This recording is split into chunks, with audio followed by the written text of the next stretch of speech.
This is episode 358 of the Gold Squadron podcast. I'm one of your hosts, Will Iron Kick Your Assembler, Hegwood. And tonight I'm joined by Marcel, doesn't need four eyes to see how much we love him, Manzano. I need six. Ryan, Bucks in six, Staniszewski. Always six, always the Bucks, now and forever. And also, James, Return of the Hades, Ritter. Hades 2 came out today. Today, or this weekend at least. And I am already addicted. This is my life now. Well, Is it a lot different?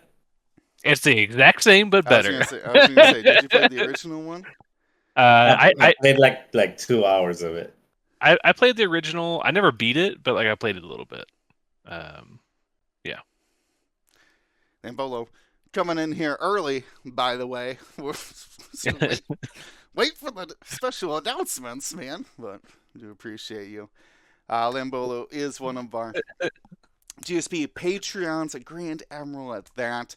And that's what keeps us on this podcast supported in our endeavors is those GSP Patreons. Check out patreon.com/Gold Squadron. There's levels from $2 all the way up to however much you want. But we love each and every one of them. It's really what is able to financially sustain Gold Squadron and gets us ready for our new projects. More on that to come. But unfortunately, a somber headlines this week. The X-Wing community lost one of their best. Zach Matthews has passed away. He is an amazing player and man. Played out of Milwaukee, so us at Gold Squadron, we got to interact with him quite a bit throughout the years. If you know anything about Zach Matthews, a moment of silence would not correlate to his bold and loud personality. So we figured we'd honor his memory with one of his classic catchphrases caught on camera during one of the tournaments where he loudly screamed, "Come at me, you coward," to his opponent, which received a roar of laughter from everybody watching. And we still can honor him today, though. So if everyone could join me in screaming that. If you're listening at home, feel free. Yell in your car, yell at your TV, whatever it happens to be. But as enthusiastically as you can, join me in a "Come at me, you coward," in 3, 2, 1. Come at me! Come at me, you coward! Fantastic. We'll always love and miss Zach, but his memory will remain on. I definitely heard 5 voices there as well. I hope. Someone echoed so loudly. Yeah. Oh, anyways. If you want to talk more about Zach, we do have a Discord channel open if you need a place to express any emotions you might have about that. But we'll save that for more private moments than the podcast. So we're going to move on, though, to some more uplifting news on the Adepticon 2025 World Open Champions. You're like, Will, they got canceled. Didn't you hear? Didn't you hear? Well, they're back. They never left. What is dead may never die. That's right. We have an announcement. When was this? The 30th, so a little less than a week ago. Atomic Mass Games sent out a transmission welcoming everybody to the Bird Center in Milwaukee, the new place for Adepticon, where they're going to have world championships for all of their game lines. Star Wars, Legion, X-Wing, Armada, and Shatterpoint. In addition, Marvel Crisis Protocol. They go on to say that it's an open. You will have to qualify on one of the heat days, if I'm not mistaken.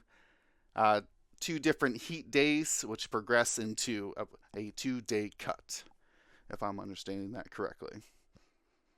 I don't know if we know for sure if the Saturday and Sunday are cut, but it seems more like No, Thursday and again, we don't know the whole details. The way it sounds like is Thursday and Friday are like a giant combined or 2 separate heat days of world qualifiers, basically, like almost like last chance qualifiers, but it's not the last chance. It's literally the only and first only chance. chance qualify. No more, yeah, only chance qualifier, correct. OCQ. Those are going to feed into at least what it's been named right now is like the World Open Finals event. So we don't know if Saturday and Sunday is one giant cut. We don't know if Saturday is like a thing of Swiss to determine who's going to be in the cut on Sunday. All we know is it's going to encompass, I think, all 4 days. Yes. And the 2 qualifying heats are Thursday, Friday, and the main event of the Worlds is Saturday, Sunday, however it's structured. Sure, so maybe just more Swiss rounds on Saturday. Oh my gosh. Definitely could be. Sorry, I got a notification. I'm pretty sure that was on the podcast. Got here, Windows. Stop interrupting. Sorry. But yeah. I'm sure they'll progress. I'm sure the progression will depend on how many players make it through, space available, etc., etc. They're in the beginning planning phases of this event, but finalized it with Adepticon. Wanted to shoot out that information as soon as possible. A lot of people have been clamoring, be like, "Oh, well, with grand tournaments, you know, we always had a Worlds. We always like to meet up in one particular event, you know, which is it the community who's going to decide which grand tournament to show up to, or what's the situation?" But Adepticon, seizing the opportunity with their new venue, has opened up that availability and got a World Championship there. Though we still have a lot of questions. Mine's obviously like, how is it going to be different than normal grand tournaments? But I don't think we can really answer a lot of that at this time. Any of thoughts for you guys? Questions? Well, the might honest have. one, that Gen Con event is also up. Did grand tournaments already start getting approved and sent out? Yes, but they're not publicly known until the 15th. Okay, so people who have requested it are already starting They to hear probably back. know. But, Yeah. But okay. But it hasn't been like an officially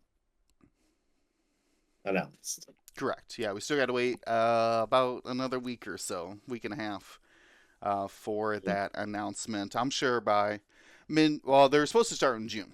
So before June, we should at least know some of the major ones that we assume: Nova, Gen Con. Did they provide all the rules for it? Like in like the Sword Champ kits, for example, they gave leeway to the organizers to run extended or No, standard, they were very clear that you have to run the event to the letter in its standard. rules in its entirety. Oh, you're asking what they said? Normal Yeah, tournament rules. Yeah, there's whatever the current rules are, which would be standard. Okay. Standard, baneless in effect, 4 scenarios. As of right now, no update on that. Still waiting for that 5th scenario. Fingers crossed. It would be very cool. What a time. What a time to bring out a scenario. One for each, you know, a new scenario for the Grand Tournament's season.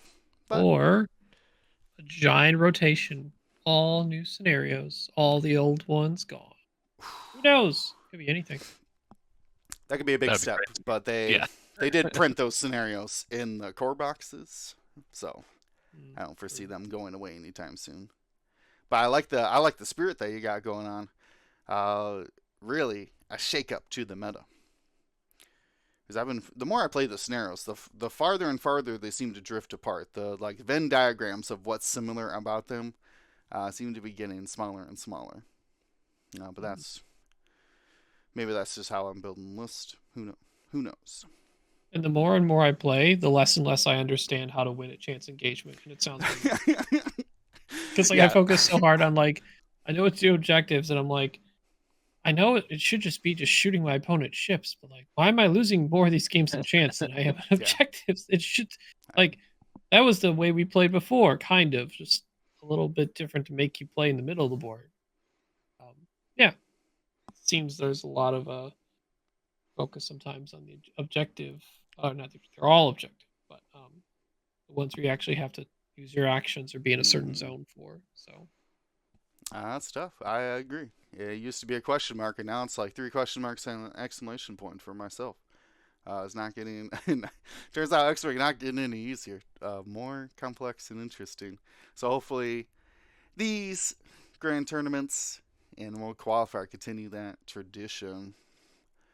James, anything else we should mention? Any questions you might have about this potential? Well, not potential, confirmed worlds. I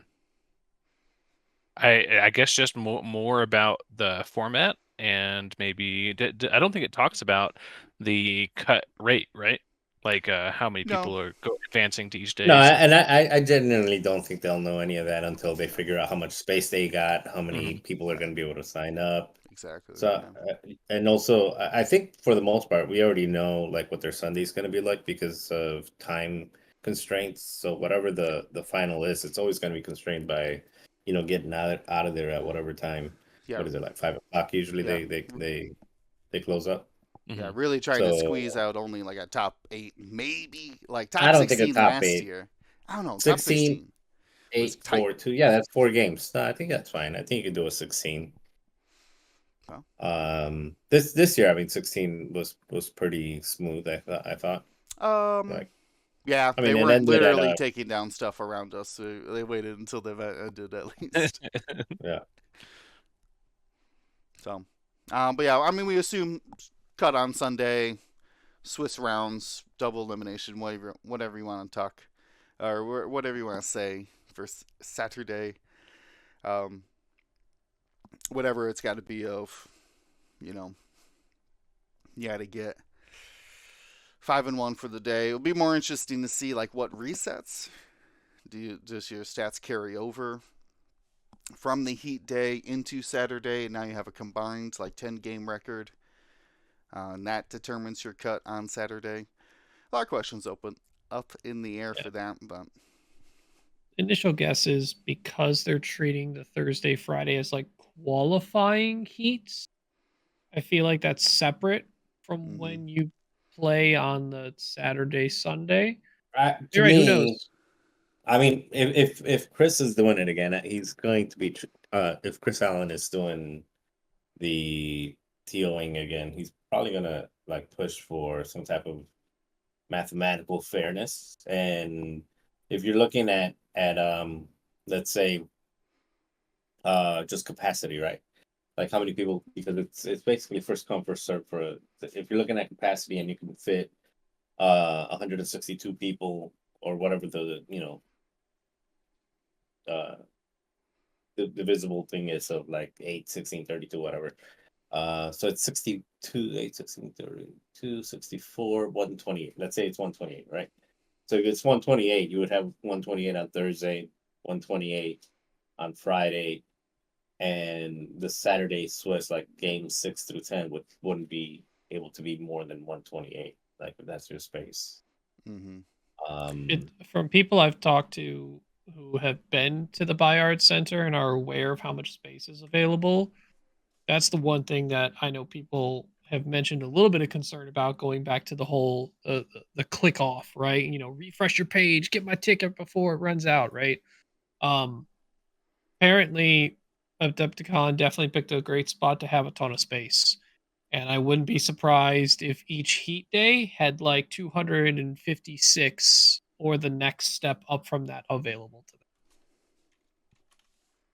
So if you talk about like equal amount of people Yeah. for, a quote bracket number or whatever. But Yeah. I think the qualifying days don't necessarily need a correct bracket number, since those are likely just filtered down Swiss days. And we're not going to get a bracket until Sunday or maybe Saturday. Yeah, but anyway, yeah, I was thinking just Yeah. more like space. So yeah, so whatever they assign for space, if it's an open, and to your point, if they can fit 500 people across 2 days, I think that would be. I think X-Wing can fill that. I think we in Europe they've been able to do 600 plus at single events. True. So Yeah, I mean, we I had what total of 400 or more individual X-Wing players at this past Worlds. yeah. That was including the LCQ plus the Worlds main event. So if you just let everyone all play in the first 2 qualifying days, there's a chance Yeah. especially when invites are like, no one this year has to worry about getting an invite. You can plan to show up, get your ticket, and go. Right? If So you've we got a could ticket, you can easily show get it. 500 or more. We do Can have we that plan on going? advantage over the other games. Legion, 6-foot tables. Armada, 6-foot table. Shatterpoint and Crisis Protocol need very built maps, right? They need their ladders, they need their platforms, right? All that to go onto the table. So that does limit the amount of space they can have.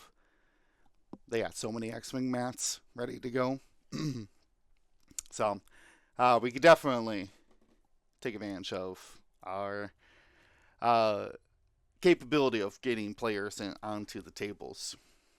Just put your nice little grand tournament buffer thing, bumper, split it between the 2 tables, claim your space, and yeah, we could really pack a bunch of people in there.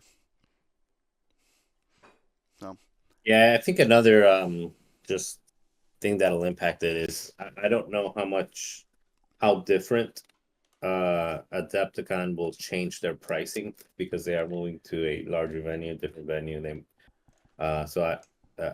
It may not. It may like the price might just go up as well. So I think there's gonna be a potentially. ton of variables. Yeah, but Gen Con is always super expensive, and when it was hot, like I don't think it's I mean it's still super popular, but just not for X-Wing.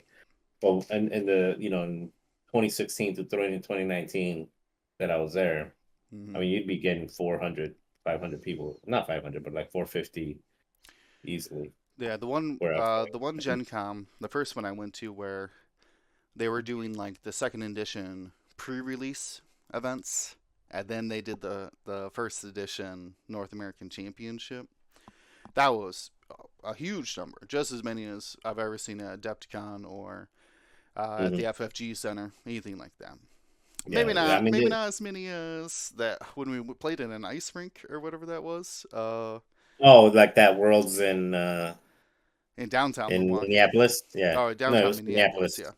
Yeah, Yeah, yeah. That there's a was bunch of I players said there.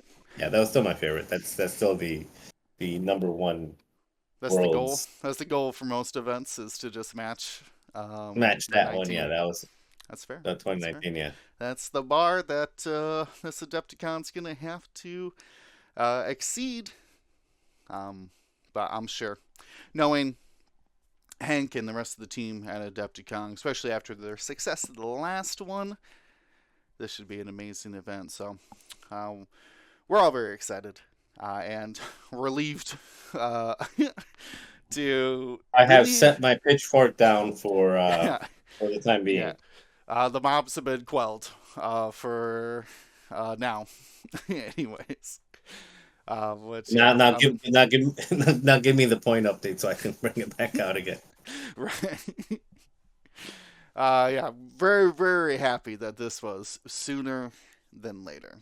Whoever blessed the maker whoever happened to get this expedited, get this rolling. We're gonna blame Hank, the man at Adepticon, for doing this. But I'm sure they always had some talks in the work, and it just took a bit to get finalized. Who's to say? Either way, glad to see it. Not returning, continuing to have the worlds at Adepticon, which is now going into something that is returning. Let me switch over to, that's right, the Gold Squadron website, goldsquadronpodcast.com. We have this beautiful Sector Series button up here on the top left, and if you go to it, you can see that sign-ups are opening soon. That's right, the return of the Sector Series, beloved by many, is coming back. Let's scroll to the important information, and then we'll talk more about how the Sector Series works. July 1st through September 8th. There is a schedule on the website. But to be clear, this is a totally free event. It does not require anything to sign up. Just need a Roll Better account and be on our Discord, and you can start playing games in the Sector Series on July 1st. It is 1 week a game. Or, what did I say? 1 game a week. Talk about Armada? 1 week again. I was going to say, are we on turn 6 yet, Alvaro? Come on. No. 1 game a week. And it will eventually, we'll take the top 4 from each sector into the top 16 cut. More on that in just a second. It's standard format, standard, traditional, all official rules, if you will. And most importantly, flexible list. You do not have to submit a list, play a new list every week. We would like to do some notable shout outs to maybe somebody who flew the same list every week, or if we happen to catch a stream or something, or some talk in our Discord about a crazy list that was pulling off wins over the season. We definitely want to reward that. But if you just want to practice, you don't want to reward the same list. Come on, we want to reward somebody who flew a different faction every week. Maybe get out there, get creative. Well, if it's a bad list and they're winning every week, that's surprising. Well, then maybe it's not a bad list. Maybe it's not a bad list, exactly. So we would keep an eye on that stuff. But it is open. If you want to play something goofy, right? If you want to put juke on your B-Wings and see how that works out for you, you can do that. If you're practicing for the next grand tournament, you can fly those lists too. So we definitely would put this in the competitive category. If you are playing in it, you might come against a very meta list from somebody looking to get a win for the week. So just take that in stride and make sure you have some fun. Then on to the real thing about Sector Series, which is that 1 game per week is, of course, in a preferred time zone. James, maybe you can explain this better. I live in what time zone, so where do I sign up for the Sector Series? So if you just have to think about the base time zone that we use when we're talking about Sector Series, it's going to be UTC, because that's +0. It's universal. Everyone knows where that is. And generally, you probably know how many hours minus or plus you are from UTC. So if we go down to that Sector Series time reference chart, you can go ahead and open that up and take a look at some of the examples that we have set out for different time zones. You may need to scroll to the left a little bit. That's not how my thing works. But that's not how that works. So, for example, if you want, let's say I am in Chicago, because that's where we're based out of. Sector 1 would be starting at 6 p.m. and ending at 10 p.m. So that's generally a pretty good time to do it, like after work. But you may find a better time. Maybe you work during the evening, or you work during the the early morning. And Sector 4 may be better for you for that 12 p.m. to 4 p.m.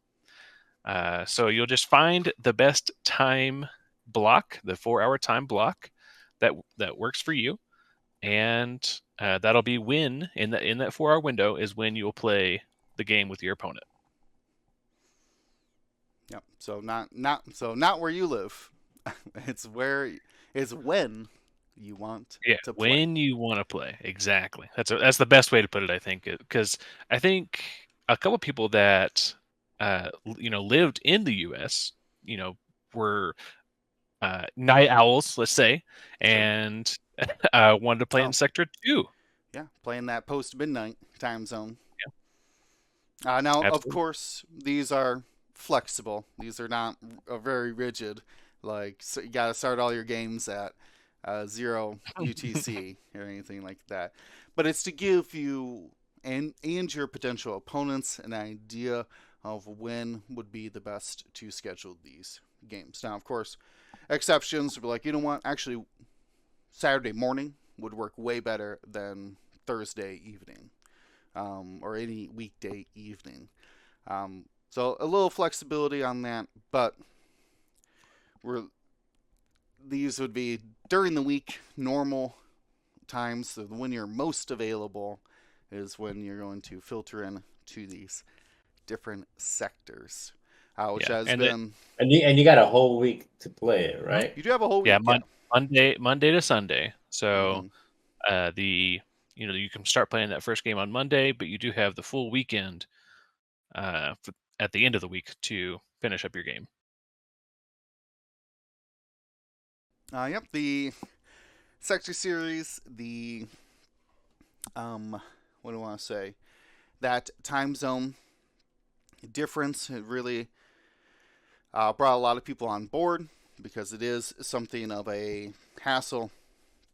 If we open it up to a worldwide community, to where, I'm playing an Australian this week, I'm playing a German the following week, right, and the next week I got to play against a second shifter in America, right? So none of these schedules line up when I want to play, which is after midnight. So this seemed to have solved a lot of those problems. So we're excited for its return. That website, like I said, goldsquadronpodcast.com, and you'll click on the sector series. It'll take you right here. We are updating this soon. Obviously, we want to get out the announcement, keep people thinking about that July 1st start time. Then we're going to ramp up some things in the following weeks, like signups. We're going to get the roll betters for each of these sectors worked out so you guys can start signing up. That's something we're trying to make sure is they all work together. They're all under one sector series. Now you can do weekends as well, right? Yeah, that's what I was saying. If necessary, and your opponent, is obviously available at that time too. You can't play outside of your scheduled time. Yeah. So if you need the main thing is try your very best to get it inside that window. Because if there's an issue where one player that you can't schedule a game, generally the loss is going to go to the player that can't schedule within that window. Sure. But if you find yourself being way more free or plan on being free Saturday or Sunday mornings, slot yourself into that sector instead of maybe an evening one in your local time. Yeah, I'm trying to do math in my head already because I'm going to be in I'll be in Europe for 2 weeks. And I don't plan on taking my computer because I don't want to work. I'm allergic to work while on vacation. Fair. But I might have to just sneak one in because, yeah. It sounds like it'd be weird when you're in Europe playing for your original sector, but I know it would be like some we weird do hours, but we do have an online time converter as well. If you are confused about how times work, which I certainly am, I had to think about how the sun rotates around the Earth every single time I think about time zones. Uh, but like the other things, obviously we want the roll better to function perfectly. Don't want to make sure that there's no mistakes or complications with that. And of course, we're gonna have roles set up. Actually, I think our old roles are still in there. We might have to wipe Nope. all. I did that today. You wiped all the old roles. Fantastic. Wiped all the old roles, reset up the reactor, Ooh, and okay. And that's really all you need to sign up, though, right, James? Is you get on the roll better, which you'll click on these. It literally says click for registration. You'll click on sector 2, click on sector 1 for whatever you need there. How to sign up? Step 1: get on or choose your sector, sign up on Roll Better, and then make sure to go to the GSP Discord server and assign yourself the role in that event role assignment channel for the chosen sector, and you will start getting pings when we are, starting to ramp everything up. Which is going to be when? Have we said that yet? Where Don't you say ASAP? July? ASAP. ASAP. To get the roll betters, and some other little things we want to get prepped to help people. Things like a fleshed out schedule. We do have all the rules up already. You can start viewing through them. Though to be honest with you, it's the exact same rules as last year. Yep. We are playing 4 different sectors, top 4 in each sector. We'll move on to the top cut. Standard pilots and upgrades only, and there's some standard events. We do have ties, because like I said, this is all using the official event structure. We want to mimic that official event structure. Though I guess it would be a good time to let everybody know that this is not an official event, not a grand tournament, nothing like that. Just come on, not an official event, and have fun. It's a grand tournament. It's just it's it's not a lowercase g, lowercase t. Certainly is grand. Right. The El Grande. It's quite extraordinary. Yeah, exactly.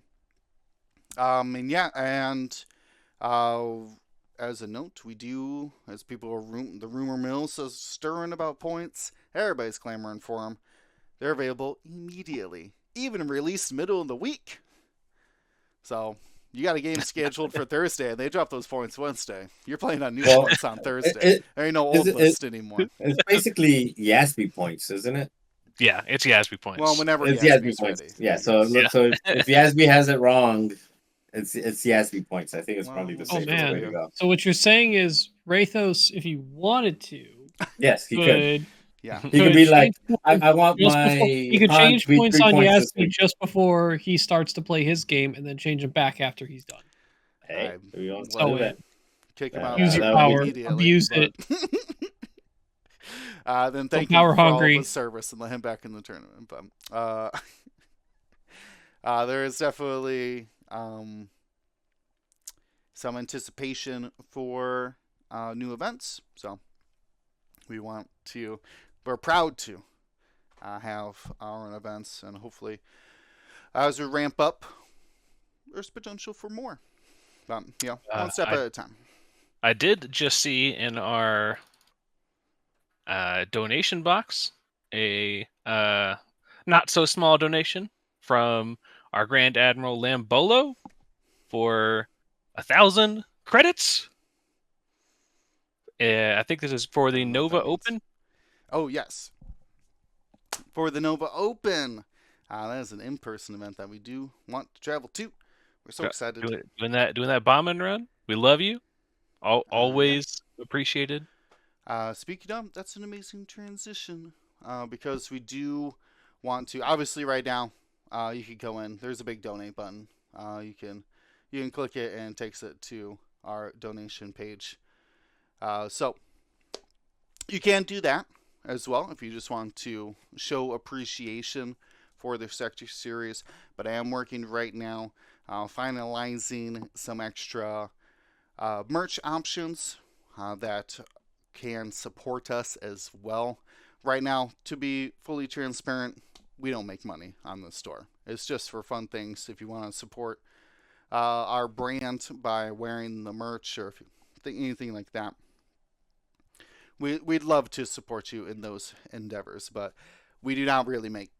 We don't. I think we actually lose money, but it's pretty close. So I guess we update the shipping on them now, so we shouldn't be losing money on them. But it certainly is not a profitable venture for us, our merch store. But we did want to offer a couple products out there that you could get that are Sector Series specific. What I can't think of the word right now. I'm dancing around this whole time. James, what kind of shirts would these be? Oh, like limited edition? Nope, you're still Is that what you're dancing talking- around it. I don't know what shirt you're talking about. Well, special for this event that you can only get during the commemorative. sectors. Commemorative, thank you. Heck yeah. Commemorative shirts, limited edition things we're only going to have during the Sector Series. They'll be priced to support Gold Squadron, so if you would prefer to just get an item so you can remember the Sector Series, we instead of just a cash donation, hopefully that would be more beneficial to other people. Plus, as well, we don't have the prizes up there yet, but we do want to give each winner of the Sector Series a unique item. We're going to be more details to come, but more or less, I'll work with each of the 4 winners and the overall winner to get them like something cool. We talked about James like dropping them, a coupon code or something like that, then they could get something off the store. But honestly, with the access we have to merch, we could just custom make you, if you want a bag, if you want a hat, pins, whatever you want. So definitely more about that to come. We'll finalize exactly what that means and entails. But there will be a prize for the winner of each of the sector. I can't not say series. Each one of the sectors, and then of course the overall winner. But there'll be things that you could get from our store, but we want to, like I said, kind of custom make them. So we do want to give out some sort of prize for doing so well. Unfortunately, though, there won't be any sort of participation prizes for this event. Want to make that very clear. But it is for fun. Like I said, there's no cost to sign up, so anybody can jump in, which will hopefully have a lot of players jumping in to try it out. I know that at that time, there should be a couple other of the online leagues and events wrapping up. So if you're looking for more of that kind of interaction, we're going to have a place for you. And then we'll let you know as soon as signups are open. Oh yeah. That Yes. way you can go in there and reserve your spot.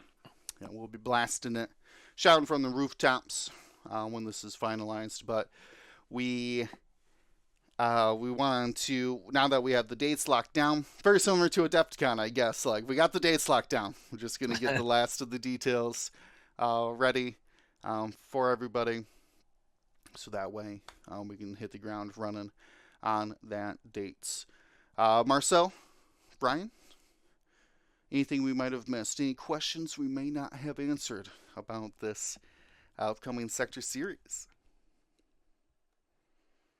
I don't think so. No, yeah, I don't For think so. everything.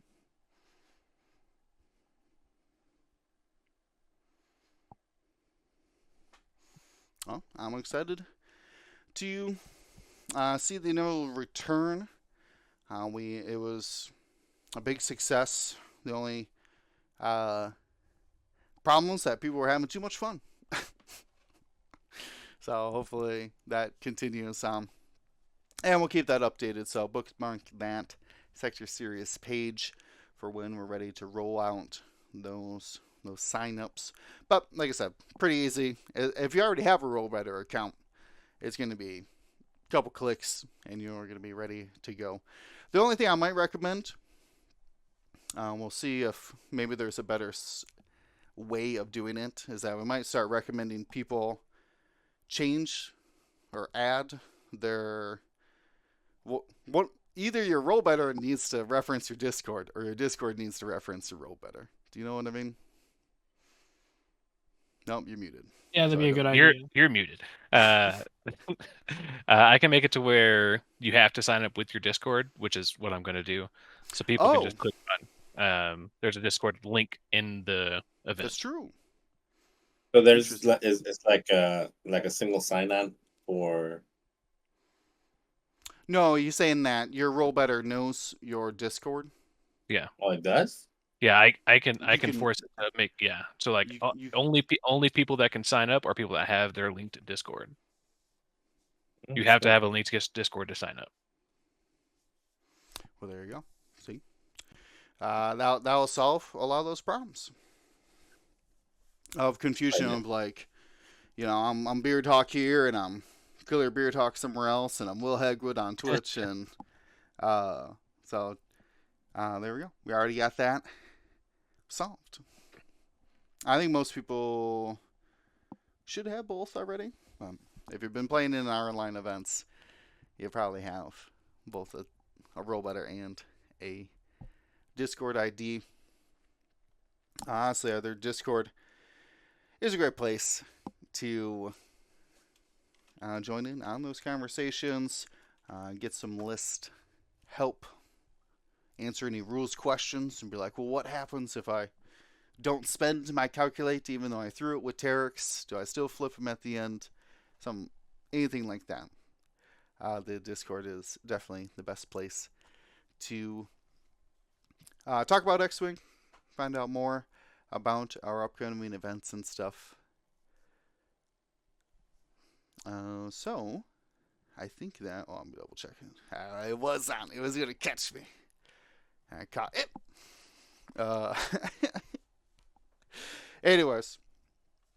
I think that's all we have on the notes, but is there anything that we might have missed? I know we got plenty of time to talk about anything else. Maybe talk about what we all did on Blessed May the 4th weekend, right? Star Wars weekend. Ooh, Star Wars weekend. Yes, I'm interested to hear. Ryan, Brian's interested in telling us. I know that for sure. All of us had stuff we probably did. So my wife planned on. She likes doing this every year. She's got the Star Wars cookbook, from Galaxy's Edge, and she wanted to do a new recipe this year because she did the stuffed pork loin recipe before. I think it's meant to be. It's like puffer pig something. They name it Star Wars theme basically, and this year, she made a main course and a side. Let me see if she posted. Get the right names here of them. But it's basically, the Nerf kebabs and roasted kajaka root, which is basically, the Nerf kebabs is you either do ground beef or ground bison, put them in a meatball, put it on a skewer, and you feed like baked bread between it all, like a snake formation. Oh, that's what people were making. I did see that. Yeah. And then the kajaka root is basically take sweet potatoes and you just cut them up in slices, roast them, and then on top of them there's like this mix that you make that's I don't know if it's cinnamon or spices go in it, but you mix it in with like basic plain yogurt to get a flavor in it. And then you just put granola on top of it, and you put that on top of each slice of the sweet potatoes as a side. It was good. I like that. It sounds good. Did you do anything else for the Star Wars weekend, right? So I did participate in my first official, like, so the Star Wars Unlimited card game. Uh, Originally, FFG announced that they were going to start off with these showdowns, which are closest equivalent to store championships right now, except I think this is a showdown is considered their highest end casual level, because eventually they're going to do more competitive like store champ regional big event stuff. But because it's the first year of Star Wars Unlimited being out, or at least the first few sets of Star Wars Unlimited being out, they were sticking to the casual level right now. And the showdown, while technically is the highest casual level, it's the highest competitive level that the audience has kind of adopted for the time being. So it's pretty much store championship right now. I attended it on Saturday. I brought a Sabine leader with the Energy Conversion Lab, which is the rare green base deck. And we played 5 rounds of Swiss, cut to top 4, and I won. Awesome. Played a lot of diverse decks. Played some players that I haven't had a chance to play with in a while, or seen in a while, because a lot of them don't play X-Wing. Got to go to a store I'd never been to that I didn't know was like 20 minutes north of me, basically. And good atmosphere, good store, um, decently well run event. My only uh, constructive criticism to them was to have a TV or something with the time clock available. You do best of 3 when you play the games. So when you play against your opponent in Star Wars Unlimited, most of their premier formats are going to be you play against an opponent. You play whoever can win 2 games first. Your best of 3. You can have a sideboard where you have extra cards that can swap into your deck. You cannot do that until after your first game. So the first game is regular main deck, and the other 2 games you can swap cards in and out with your side deck. Yeah, but I won all of my games. I was top in Swiss 5-0, and I won both of my top cut games. Their pricing was based on number of players. They were either going to do what people call in card games a 1K event or 2K event, or a number K, basically total prize pool equivalent to that many amount of dollars. But it basically broke down to based on the number of players we had. I was awarded the 2 boxes of booster packs for the next upcoming set in July, Shadows of the Galaxy, a Hera Syndulla Showcase Leader card, and the normal Showdown structured awarded OP kit prizes. So That you're was getting awesome. 2 boxes out of the next set. Nice. Yeah. Wow. They got Yeah. you hooked now. Wow. Yeah. Well, They Can't got leave you now. You can't leave to now. make it sound like 2 Time to lose boxes is it. a lot. 2 boxes is a lot, kind of, to me. But some people buy this stuff by the cases, which is like 6 boxes at a time. Yeah, but each box has like 30 boosters or something. 24 boosters. Yes. 24 boosters. Okay, I mean that's. And each You booster get has you get like to the little 16 rip. cards. You get to the little rip like almost 50 times. Yeah. So that's awesome. How many players was it at this event? 20. 20. Okay. That's to say store champ level, basically. They were ready for like 40, 41 plus. They had enough room for it. They pizza was part of your entry fee, and they also have like pretty well set up for like snacks. Like they got the normal like, bag What chip, was the entry Gatorades or fee? whatever. But You they just keep they all talking about more prizes, and I'm just like, what They- was the entry fee? $40. Oh, okay, well that is a fair entry fee then. Yeah, like pizza plus the pricing and whatnot, right? Yeah. Yeah, shout And out then to they also events putting food in the entry cost, please. Yeah, I agree. Also, I never seen this before, but this store had like their own little hot dog roller that you'd see at like a Mhm. 7-Eleven. Yeah. And they just like and when the hot dogs are done rolling, they just like put them in the bun, put them in tinfoil, put them in the drawer underneath it, and it's just $2 for a hot dog. Like, Yep. super awesome to have at a store. Very easy.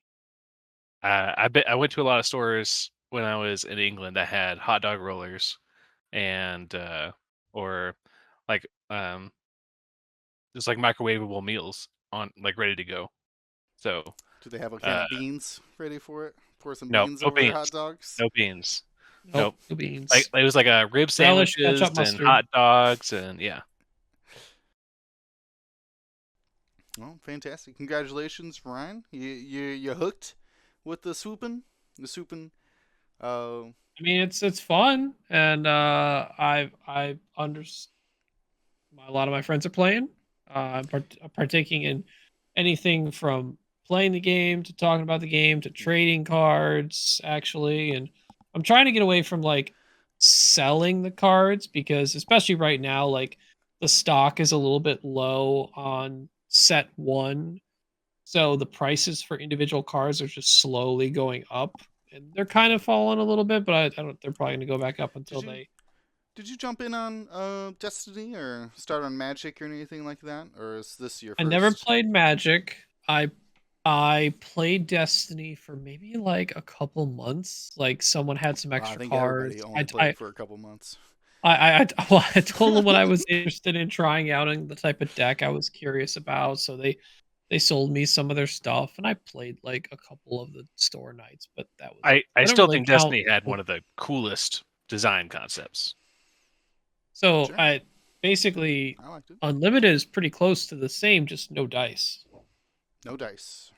Like you still get the I think one of the best things Unlimited took from Destiny was the back and forth aspect of like action Mhm. play, One right? action, and you One just go action back back and and forth. forth. Yeah. Yep. You don't get stuck like so I did in like middle school, high school, I played Yu-Gi-Oh. That was fun. But whenever you went to an event and if you hadn't caught up with the game or don't understand like some of the intricacies, you could be stuck in like, all right, it's your turn. And your opponent goes and they're just like, all right, I do this, which does that. And then it also does this here from my discard pile on my deck. And I play this thing, and then you probably lose. And I go, I guess I have to Blue believe Eyes White that. Dragon, Yeah. and you're done. Yeah. Yeah. Yeah. I drew what I needed to draw. So now you're done. Well, Yeah. that's At cool. least with Unlimited, it's like, all right, action based where it's like, oh, I either play a card or I attack with a card. You pick one of those, like some of those things that you do, and then your opponent does it. So you like, there's a chance for counterplay. There's no need to have like interrupt mechanics in the game because you're just going back and forth till you can't do anything anymore. Or you don't want to do anything anymore, and then phase Yeah, ends, move on there to the are next very phase. few response cards in the game, right? Oh, there's like no there's no like in the middle of your opponent doing something reactionary things that will happen that stops your opponent from doing something, anything like that. There may be a thing where like say your opponent goes to defeat one of your units, your unit might have a when defeated effect, but it doesn't Right. stop Okay. them from being defeated at this time, or like something similar to that. Like it's very you're very aware like what's out and what's going to happen. Like there are triggers like on play, when defeat, on attack, Hmm. when etc. When send to discard. Like there's set triggers when stuff could happen. It's not like, oh, I can play something from my hand when you do this thing. Aha, I got you. Right. Yeah, there's no like trap cards. I feel like there's a lot there's a couple of like when I do something I can play this card. Um Yeah. but I don't I from what I remember I didn't see any in there that were when your opponent does something, do this on their turn. No, nothing crazy. Um so yeah, besides good Star Wars themed food and winning a unlimited event, that's all I got. You guys, how about your Star Wars weekends? I went and saw the Star Wars Episode 1 25th anniversary release. So that was a ton of fun. I think the last time I saw that was when episode 9 came out, and they did like the big marathon, and we I went and was did gonna that. say, did you see the original Phantom Menace? I did actually. When I was, I think 5. I think we did I the was math gonna earlier. say I was you 5. were very young at that Yeah, point I in remember it.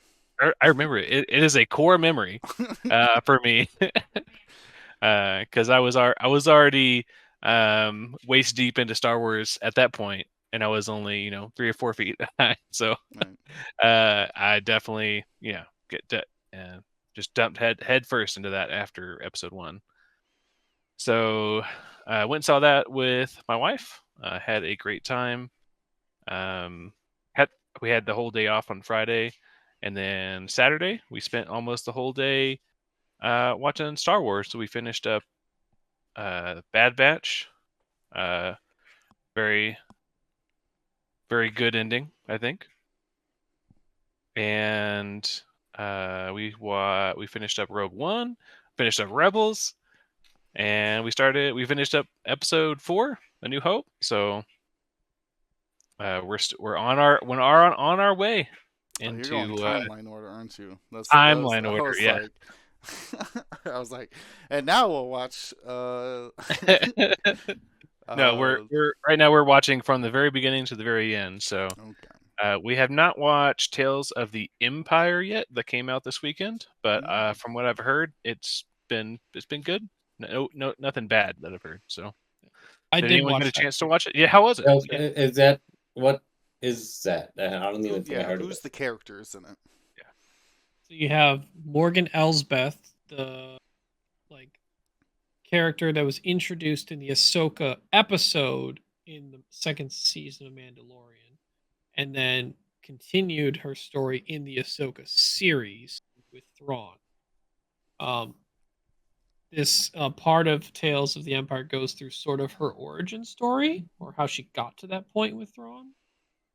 And the other character of focus is Barriss Offee, where in the Clone Wars she was found to have been framing Ahsoka for a big sabotage of the Republic. And she was tried and jailed. And it shows how she was offered the opportunity once the Jedi in order were taken down, Order 66 was enacted, how she was offered the opportunity to become an inquisitor, go through that story. Wow. So essentially, it's just, I guess, like the Sinister Six of Ahsoka villains, almost. Going through Yeah, like I know. on Ahsoka's Yeah. Elspeth. the Yeah, rogues gallery, if you will. yeah. All the people that, I mean, I think you're just like missing like Maul, right? Ahsoka made a lot of enemies, though. Let's She be didn't make a lot of honest. enemies.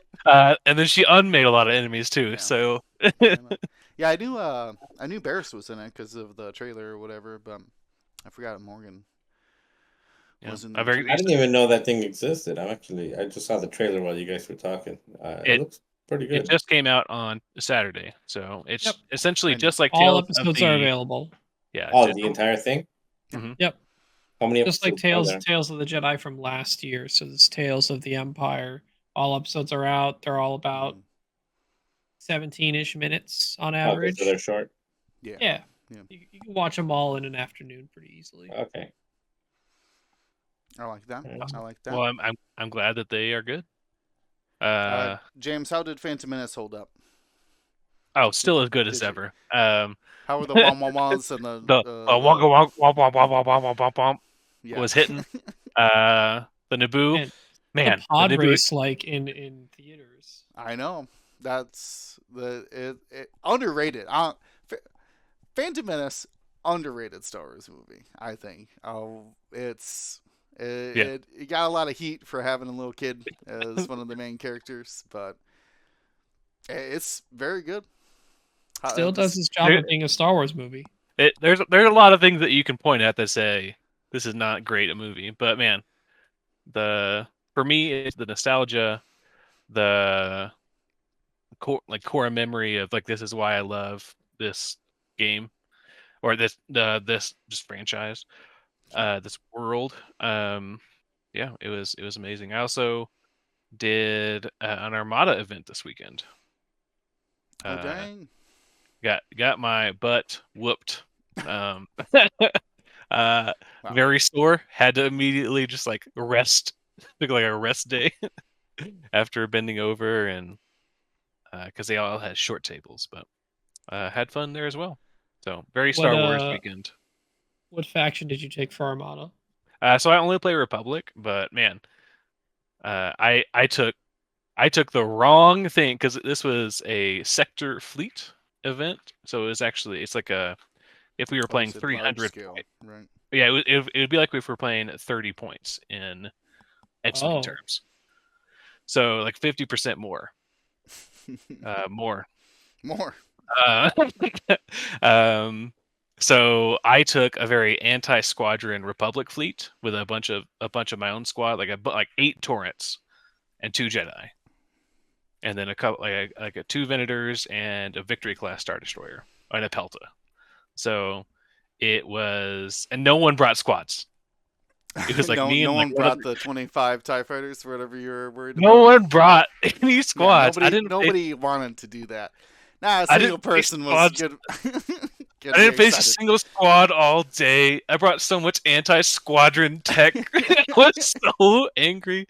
And then also all the opponents that I faced brought anti-squadron tech for their ships. Right. So all their ships had essentially a bunch of anti-squadron stuff on them. So it was just miserable. Get wrecked. Yeah. Yeah. It was terrible. I had a terrible time playing the game, but I had a good evening, if that makes any sense at all. I know.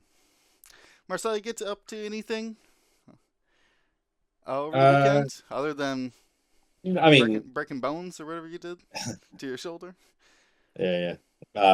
That was last weekend actually. I just got the X-rays on Friday. But that was I went to a charity golf event in Arizona, and I fell off a moving golf cart. So it was dumb. I was turning to the right on a U-turn, and I was wearing a Blackhawks hat, and the wind caught it and like took it, and I reached over to get it, but then I forgot that my hand doesn't quite hold the steering wheel because it's like a really skinny golf cart steering wheel. So the car went to the right, and I went to the left, and then my shoulder went up. So, anyway. Yeah, this what I do. I think the only Star Wars related thing we did was we went to the Chicago Fire game. It's a soccer game at Soldier Field, and they did like a Yoda night or whatever. They gave out like a Yoda flag for the first, who knows how many people show up. Oh, that's cool. But one thing I did think was funny. You know how they do the introductions at the beginning for any sporting event? They're like, and now the center and the forward and whatever. And then they show the, in the big screens they show the pictures of the players and all that. For when they announced the opposing team, they just put a picture of a stormtrooper, and they just had like little like Star Wars music playing in the back, and they didn't even say their names or anything. They just put the picture of the stormtrooper and the name, whatever the player's name was, and then they put the exact same picture of a stormtrooper. So all 11 players were just a picture of a stormtrooper. Like they looked exactly the same. Anyway, I thought it was funny. Yeah, I think that's about it. I mean, other than that, just hanging out, but no Star Wars specific shenanigans for me. Myself, I didn't make out to any events, but I did grab on sale as my Rogue Squadron escapades were terrible. A terrible experience, I would say. I tried to pick up Shadows of the Empire, one of my favorite games. I think I was saying that I still actually have it working for my N64 around here somewhere. But Shadows of the Empire, that's the Dash Rendar video game. came out for the N64 27 years ago or something like that. Way harder than it has any right to be as well. It's surprisingly the one I got right now on Steam does support the mouse to look around, so that's a little bit easier. You don't have to use the directional numbers or whatever. I flew the airspeeder very well, no problems with that. Tone up some AT-ATs, not a problem. Fighting Wampas, terrible. Did not go well. I played the Bounty Hunter game not too long ago, and I kept looking for that jetpack. I kept making me think that I was like, we got a jetpack out of here. But Dash Rendar does not have that. He's just got those big old pauldrons on his vest, and it does not help him survive. But that Bounty Hunter game is good as well. The controls are awful. The controls are terrible.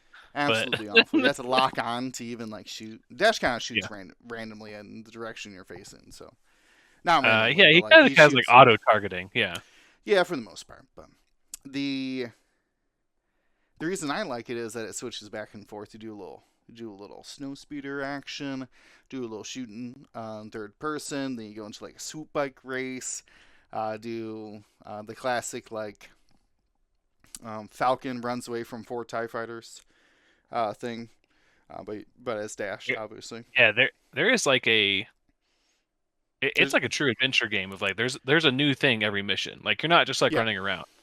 Yeah, we're exactly where it's almost split 50-50 of like third person versus like flying or driving. So I'm just trying to get to that final mission on the Spire with the weird alien people and take down the super weapon. Of course, it's not really a Star Wars game without the galactic fate pending on one super weapon existing or not. Maybe in the next Star Wars movie they'll figure out, let's put a super weapon on every planet. Then how will they take them down?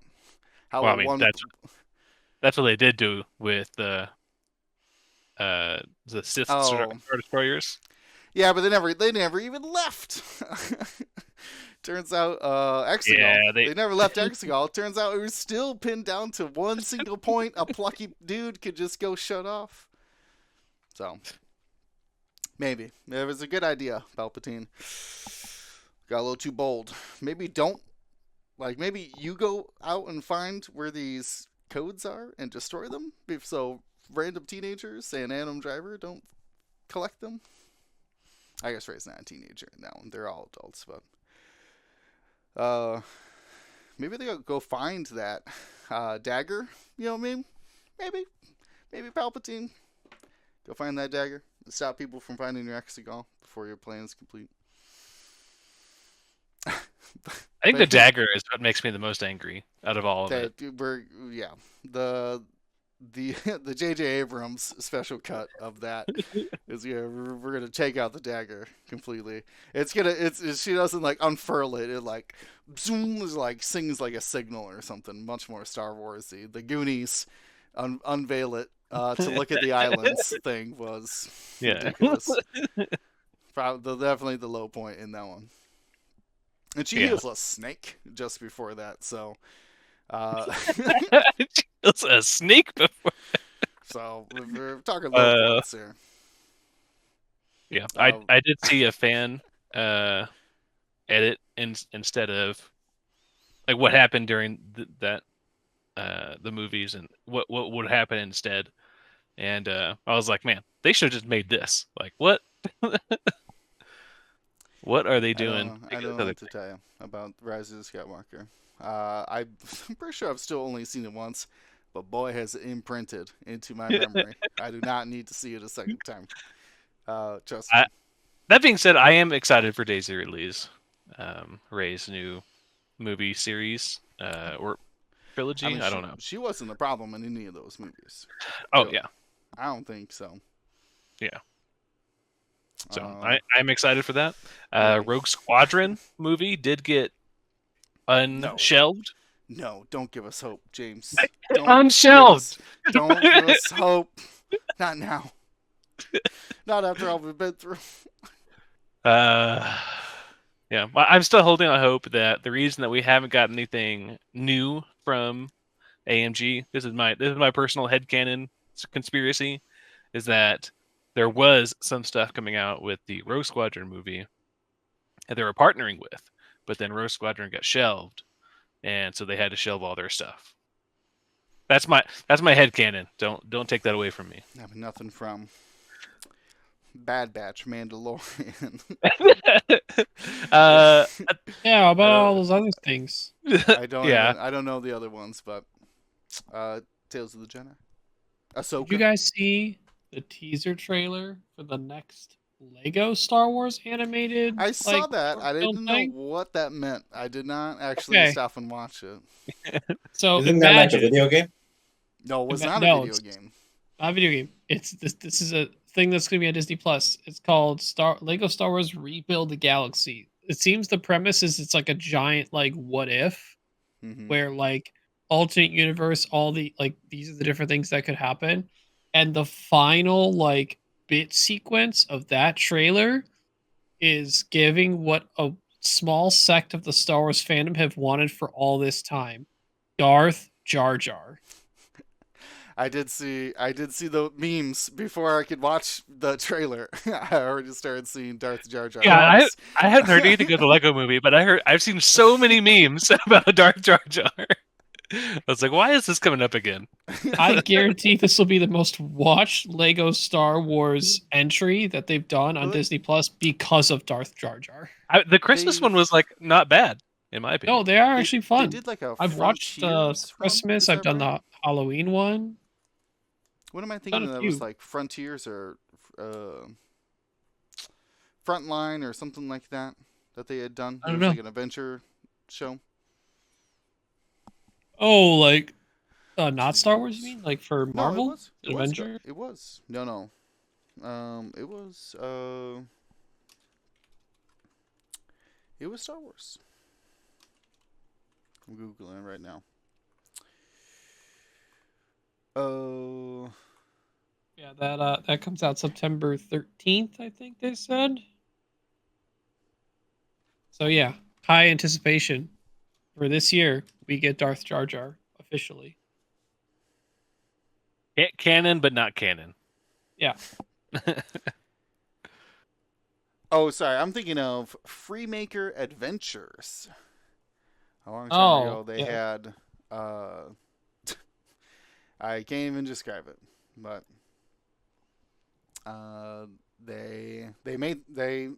it was Star Wars Legos. Don't know what to tell you. Though that was the original trilogy. This one could be any time period, so who knows what's up with the new one. But yeah, I'll have to watch that trailer. I'm pretty excited for any kind of new Star Wars content, especially if we could get it in X-Wing.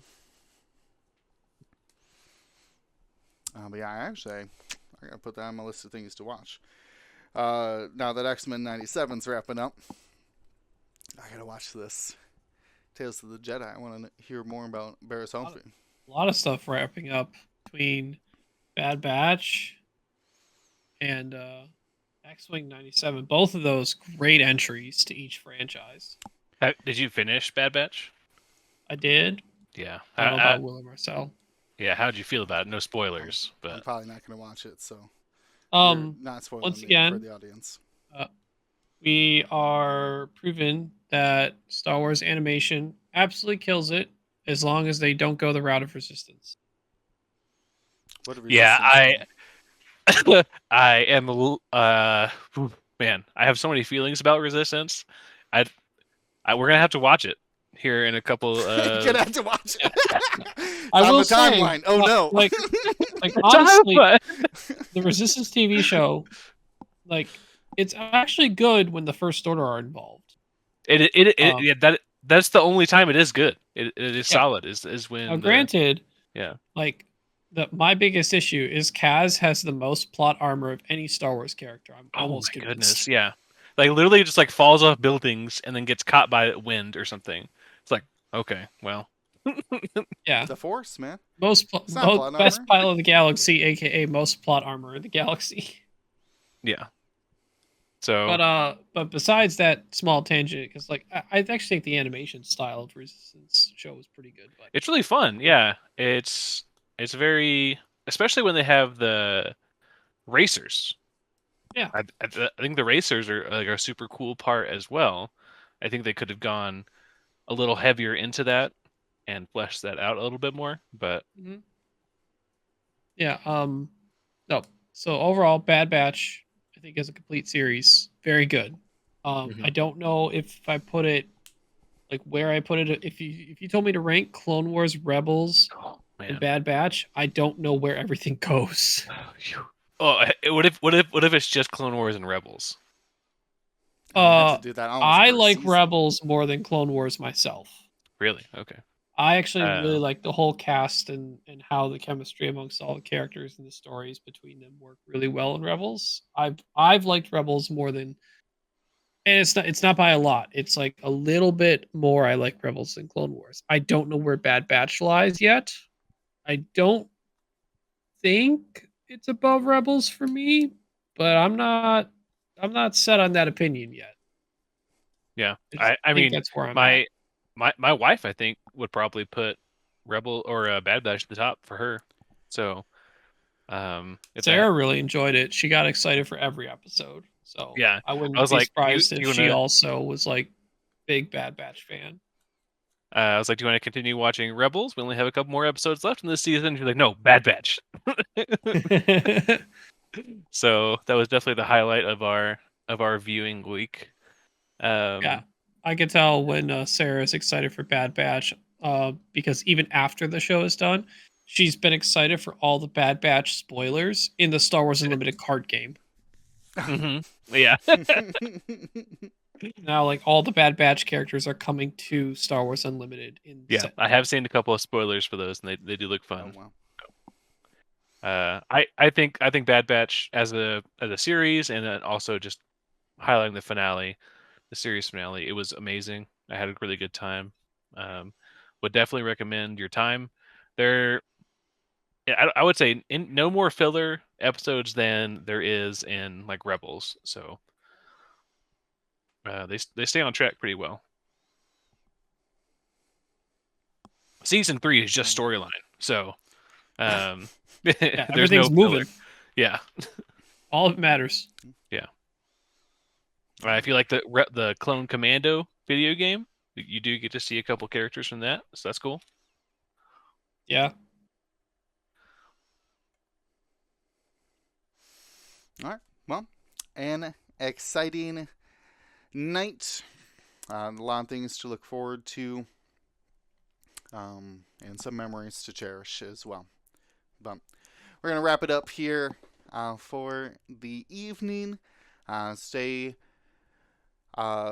with your eyes on. I don't know where I was going with that sentence. Stay with your eyes on the website. Gold Squadron podcast.com/lecture series. And of course, on our Discord, we'll be blasting it. Announcements whenever that comes up.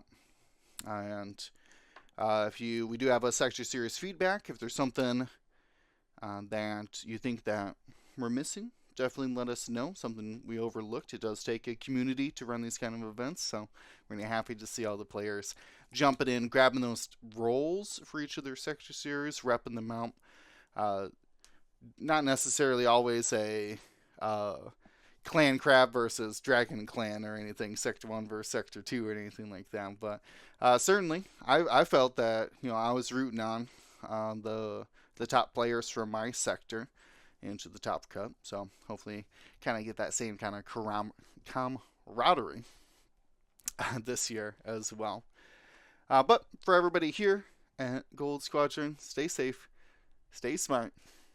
Gold Squadron out. Thank you to ISO, Danko, Baffle, Trojan, Prophet, Shadow, Tycho, Spice, Raider, Lancer, Fallen, Row 6, 626, Chief, and J List, our Grand Admiral patrons. And all of our Gold Squadron patrons and community members, thank you for your support. Gold Squadron out.